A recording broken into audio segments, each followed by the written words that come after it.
What is public art at the new museum? Contemporary art. Imagine walking through the busy streets of Manhattan and suddenly encountering a large sculpture or a colorful mural right outside a museum. That's what public art at the new museum is all about. It turns ordinary city spaces into open-air galleries that everyone can enjoy.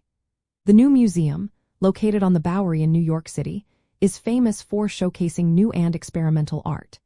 It believes art should be part of everyday life, not just inside gallery walls. Public art at the museum includes outdoor installations in its specially designed outdoor plaza. This plaza is at the corner of Bowery and Prince Street and is made to host different art pieces that change over time. Artists create large sculptures, interactive works, or performances that are easy for anyone passing by to see and experience.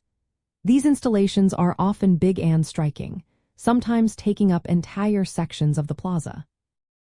They are meant to invite the public to engage with art in a casual, open environment.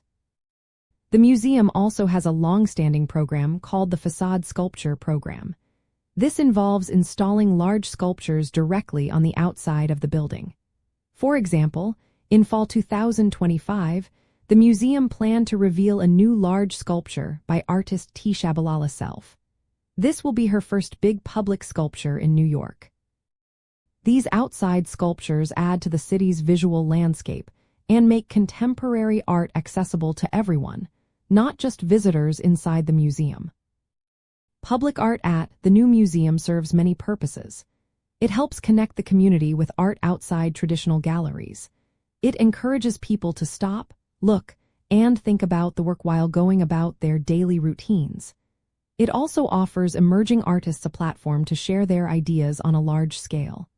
The goal is to make art a part of the city's everyday life and to inspire curiosity among passersby. Overall, public art at the new museum includes outdoor installations in the plaza, large sculptures on the building's exterior, and site-specific works that invite interaction. These pieces help the museum reach a wider audience and contribute to New York City's lively cultural scene. They turn the streets into a vibrant, open space for artistic expression, making contemporary art something everyone can enjoy and participate in.